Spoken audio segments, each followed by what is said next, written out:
Class 10th का सबसे आसान chapter some application of trigonometry, वो आज हम करने वाले हैं पूरा रिवाइज, वो भी 15 से 20 मिनट के अंदर, और इंपॉर्टेंट क्वेश्चन की प्रैक्टिस भी साथ में हो जाएगी। चलिए स्टार्ट करते हैं। सबसे पहले बात करते हैं कि यार ये एप्लीकेशन ऑफ ट्रिग्नोमेट्री है क्या। सर हमारे पास ट्रिग्नोमेट्री चैप्टर जो हम पिछले क्लास में पढ़कर आए थे, उसका एप्लीकेशन क्या होता है। सबसे पहला एप्लीकेशन, सबसे इंपॉर्टेंट होता है, most important application of trigonometry is to find height and distance of a point which are not directly measurable, जिसको आप डायरेक्टली मेजर नहीं कर सकते। जैसे मान लो आप आईफिल टावर के बाहर खड़े हो, अब आपको उसकी हाइट नापनी है, तो आप यहां पर ट्रिग्नोमेट्री की हेल्प से उसकी हाइट नाप सकते हो। ऐसा नहीं कि यार फीता लेके नापने बैठ जाओ, ऐसा नहीं करना होता, ठीक है। और भी बहुत सारी जगह इसका यूज होता है। This is done with the help of trigonometric ratio, जो आप पढ़ के आए हो, पंडित बद्री प्रसाद हर हर बोले सोना चांदी तोले, उसी से हम लोग यहां पर सारी हाइट और डिस्टेंस के बारे में बात कर लेंगे, है ना। प्रसाद हर हर बोले सोना चांदी तोले, याद रखना ये।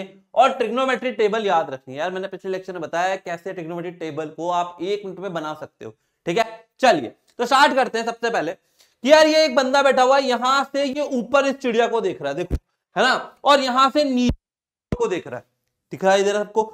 अब मान लीजिए जब हम नॉर्मल सिचुएशन में चलते हैं तो हम ऐसे चलते हैं सीधे, है ना। तो हमारी आंखें, अगर मैं आपकी आंखों से 4 कर रहा हूं तो मेरी स्ट्रेट लाइन बन रही होगी।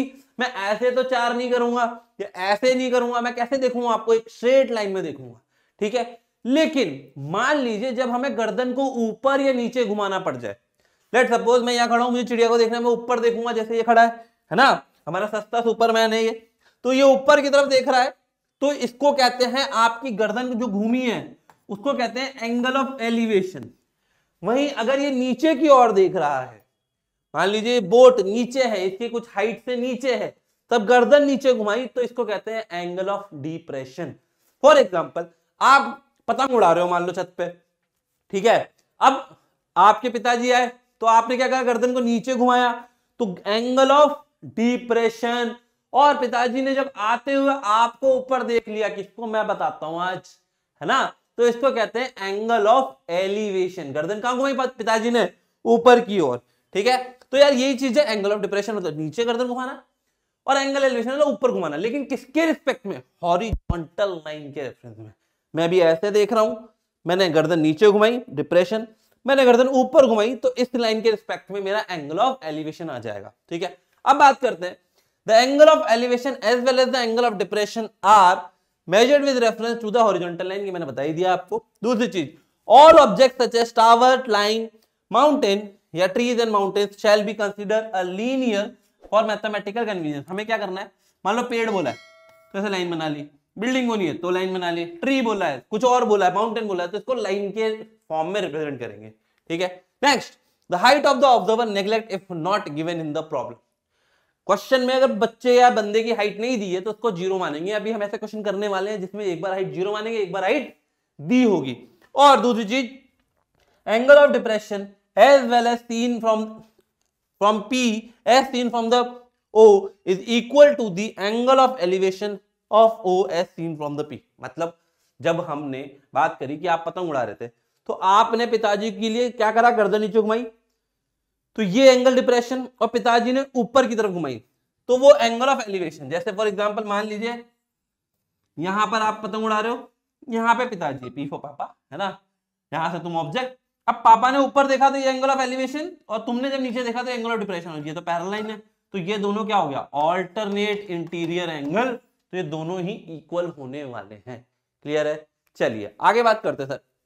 मान लीजिए यहां पर एक बच्चा आया, इसने इस बिल्डिंग की हाइट देखी, तो यहां पर कुछ एंगल है, लेट्स सपोज 30। अब ये आगे मूव कर रहा है, तो जैसे जैसे आगे जाएगा वैसे वैसे गर्दन ऊपर घुमाएगा, तो एंगल ऑफ एलिवेशन बढ़ जाएगा।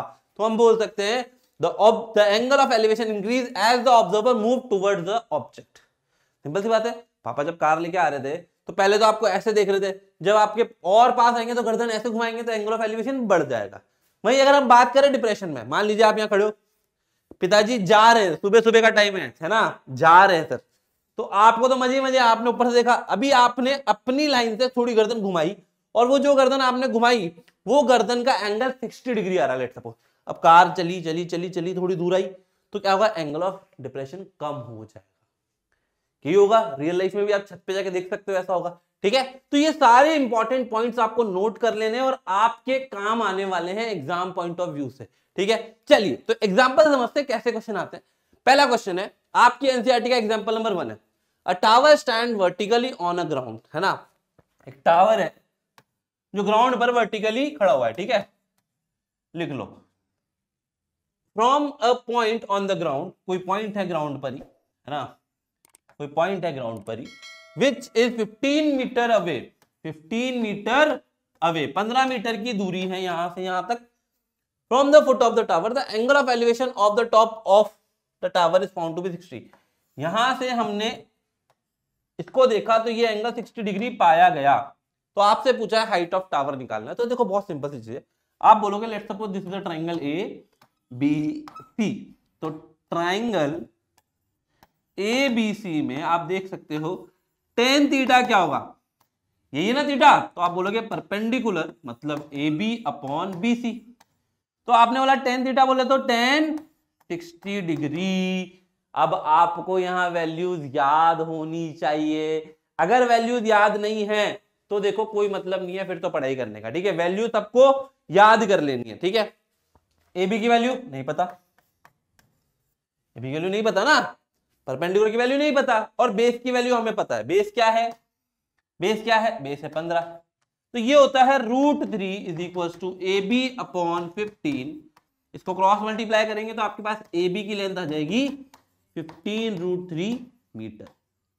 तो अगर मैं कहूं कि इस बिल्डिंग की हाइट क्या है या टावर की हाइट क्या है, आप बोलोगे 15√3 मीटर। क्लियर है, चलिए आगे चलते हैं, एक और सवाल है, यही आपकी एनसीईआरटी का एग्जांपल नंबर 2 है, an electrician has to repair an electric fault on a pole of height 5 metre. भाई ये पोल है, यहां से तारें जा रही हैं, ये पोल की हाइट कितनी दी है, 5 मीटर दी हुई है। ठीक है sir, she need to reach a point, भाई लड़की है मतलब ये शी लिखा है तो ध्यान रखना भैया, है ना, reach a point 1.3 metre below the tower, मतलब ये यहां तक ही पहुंच पाई है, 1.3 मीटर ये है। तो मान लीजिए उसने क्या करा, लैडर लगा रखी है, क्वेश्चन में ये कह रहा है ना, undertake the repair, what should be the length of the ladder that she should use which when inclined at the angle of 60 degree, मतलब ये एंगल जो है ये 60 डिग्री पे इंक्लाइन करा जा रहा है, would enable to help to enable her to reach required position, also how far the foot of the pole. तो यार ये लैडर है, आपको सुनो लैडर की लेंथ निकालनी है और ये जो डिस्टेंस है ये भी निकाल, ठीक है, मान लीजिए ए बी सी और ये ई। तो एक बात बताओ, पहली चीज तो हम हाइट क्या लेंगे, हम लेंगे ए बी, ए बी की वैल्यू कितनी होगी 5 माइनस 1.3, कितना हो जाएगा ये 3.7 मीटर, तो हमारे पास ये 3.7 मीटर की लेंथ है। अच्छा अब हमें पहले लैडर की लेंथ निकालिए, लैडर क्या है, आप बोलोगे हाइपोटेनस है, ये परपेंडिकुलर या हाइपोटेनस, पंडित बद्री प्रसाद हर हर बोले, पी अपॉन एच बोले तो सोना, साइन, अगर मैं बात करूं ट्राइंगल एबीसी में, एबीसी में साइन 60, देखो डायरेक्ट लिख रहा हूं, sine 60 is equals to perpendicular upon hypotenuse, perpendicular क्या है ए बी अपॉन ए सी। तो साइन 60 की वैल्यू कितनी थी, आप बोलोगे सर पहले 0 1 2 3 याद है मैंने तरीका सिखाया था, तो आपको पता चला कि सर इसकी वैल्यू थी √3/2, नहीं पता तो मैं बता देता हूं √3/2 is equals to A B की वैल्यू 3.7, बीसी की वैल्यू नहीं पता है, पर एसी की वैल्यू नहीं पता है, एसी लिख दो, क्रॉस मल्टीप्लाई कर दे, ये हो जाएगा एसी की वैल्यू आ जाएगी आपके पास, इधर से मल्टीप्लाई करा तो हो जाएगा √3.7 इंटू 2 अपॉन √3, जो आपका अप्रोक्सीमेटली 4.8 मीटर आने वाला है। तो यार आपके पास लेंथ ऑफ आ गई 4.8 मीटर। अब अगर मैं बात करूं कि हमें क्या निकालना है, हमें निकालना है सर इसका बेस, है ना, डिस्टेंस निकालनी है, सेकंड पार्ट में क्या निकालना है, बेस निकालना है। तो बेस कैसे निकालोगे, आप बोलोगे सर ये हो जाएगा 10 ही होगा ना, क्योंकि परपेंडिकुलर पर बेस लगाएंगे, 10 60 इज इक्वल टू, अच्छा एग्जांपल में आपके साथ कॉट लगाया कोई दिक्कत नहीं है, दोनों लगा सकते हैं, तो आपके आ जाएगा 3.7 अपॉन बेस बोले तो BC। अच्छा 10 60 की वैल्यू कितनी होती है √3, तो आप बोलोगे हो जाएगा BC बराबर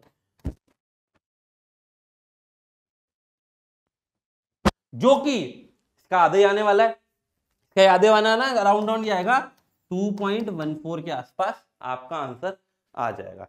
ठीक है, ये अप्रोक्सीमेट लेंथ आएगी जो डिस्टेंस होगी बीसी की। क्लियर है सबको? चलिए अगला एग्जांपल देखते हैं, एग्जांपल नंबर 3। ये क्वेश्चन बहुत इंपॉर्टेंट है, ऐसा सवाल हर बार बोर्ड में आता है, हर बार आता है। ठीक है, क्या बोला है सर? देखो, ऑब्जर्वर ऑफ 1.5 मीटर, ऑब्जर्वर है ये जिसकी हाइट है 1.5 मीटर, है ना, is 28.5 metre away, is 28.5 metre away. देखो जैसे मैं बना रहा हूं वैसे डायग्राम बनाओगे तो पक्का मार्क्स आएंगे। फ्रॉम अ चिमनी, एक चिमनी है भाई, हमें नहीं पता क्या है ये, है ना, कितनी हाइट है अभी चिमनी।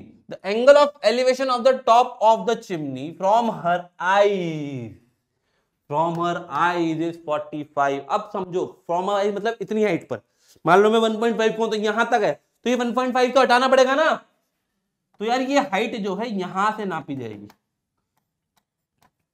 ठीक है, कितना है ये भी 28.5 होगा। मान लो ए बी सी डी और ई, तो हम क्या करेंगे, हम लेंगे sir triangle A B E. आप इसमें क्या बोलोगे? आप बोलोगे sir tan theta is equal to perpendicular upon base, तो tan 45 degree is equal to ये ए बी और नीचे 28.5। ऑब्वियसली बात है, लेंथ तो यही है, क्रॉस मल्टीप्लाई कर देंगे तो ए बी की वैल्यू आ जाएगी 28.5 मीटर। अच्छा ये क्या है सर? ये तो यहां तक आई है 28.5 मीटर, लेकिन टोटल हाइट तो ये होगी ना 1.5 मीटर, ये भी होगा। तो हमारे पास height of chimney will be equals to A b plus b c होगा, जो हो जाएगा 28.5 metre plus 1.5 which is equal to 30 metre. तो हमारे पास चिमनी की हाइट क्या आ जाएगी? 30 मीटर चिमनी की हाइट आ जाएगी। समझ में आ गया सबको? ऐसा क्वेश्चन बार बार पूछा जाता है, तो यार अच्छे से समझ लो इसको। चलिए आगे चलते हैं, लास्ट एग्जांपल है आपका एग्जांपल नंबर 7। यार ये मुझे लगता है बहुत इंपॉर्टेंट सवाल है, क्योंकि देखो एंगल ऑफ एलिवेशन के तो बहुत सारे कर लेते हो, डिप्रेशन के जितने ज्यादा करोगे ना उतना फायदा है, क्योंकि एंगल ऑफ डिप्रेशन के क्वेश्चन आते हैं एग्जाम में। From a point on a bridge, भाई एक ब्रिज है, यहाँ ब्रिज पर कोई पॉइंट है ना, ये ब्रिज है, मान लो थोड़ा सा ऐसे बनाते हैं, ये ब्रिज है, यहाँ पर एक पॉइंट है, अक्रॉस द रिवर, रिवर जा रही है ऐसे, है ना, ऐसे जा रही है अंदर की तरफ। The angle of depression of the bank on opposite side. यार ये बैंक्स है, बैंक्स मतलब जो किनारे होते हैं ना उसकी बात कर रहे हैं अपन, है ना। तो मान लीजिए इस तरीके से फिगर बनेगा थोड़ा, ये बैंक, ये वो है, ये पॉइंट है, ये एक रिवर का पॉइंट यहाँ लिया, एक रिवर का पॉइंट यहाँ लिया। Opposite side of the river is 30 degree, angle of depression की बात हो रही है, तो मान लीजिए 30 डिग्री है, ये 45 डिग्री है। जो बड़ा होगा तो छोटा होगा वो आप बना ही सकते हो। If the bridge at the height of 3 metre, bridge की हाइट 3 मीटर है, from the bank find the width of the river. आपको ये रिवर निकालनी है, मान लीजिए ए बी सी ये डी, है ना।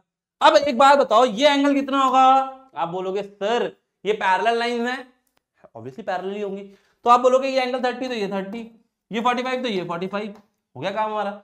अब काम करते हैं sir, triangle A B D में tan 30 डिग्री बराबर A D upon B D, है ना। हमें निकालना क्या है? बीसी निकालना है, पहले बीडी तो निकाले। तो आप बोलोगे ये कितना होगा? ये हो जाएगा 1/√3 इज इक्वल टू एडी की वैल्यू 3 है, बीडी की वैल्यू नहीं पता है, क्रॉस मल्टीप्लाई करो तो बीडी आ जाएगा 3√3 मीटर। ठीक है, वहीं मैं ट्राइंगल ए बी सी की बात करूं, ए डी बी सी की, A D C sorry, A D C, तो आप बोलोगे tan 45 डिग्री बराबर A D upon D C. तो यार ये तो 1 होता है, तो आपके पास डी सी की वैल्यू कितनी आ जाएगी? 3 मीटर। अब आपको निकालना है बीसी, बीसी तो है विड्थ ऑफ द रिवर, कितना हो जाएगा? 3 + 3√3, इसको आप ऐसे भी लिख सकते हो 1 + √3, और आप चाहो तो इसको सॉल्व करके भी लिख सकते हो 1.73, है ना। और जो सॉल्व करके आएगा वो आंसर कमेंट में भी डाल देना है, ठीक है, डाल दोगे? क्लियर? चलो, तो यार ये हमारे एग्जाम पॉइंट ऑफ व्यू से हमने पूरा रिवीजन कर लिया। अब इसके जो इंपॉर्टेंट क्वेश्चन है मैंने ऑलरेडी शॉर्ट्स में बताए हुए हैं, आप लोग वहां पे जाके देख सकते हो। और इसके लाइव में जितने क्वेश्चंस कराए हैं वो बहुत इंपॉर्टेंट है। एक मूल्य नगरी वाला क्वेश्चन कराया, वो करके ही जाना है केस बेस्ड, ठीक है। तो लाइव जाके देख लो और शॉर्ट में इंपॉर्टेंट क्वेश्चन देख लो। चलिए तो यार अगले लेक्चर में मिलते हैं, तब तक के लिए bye bye and take care.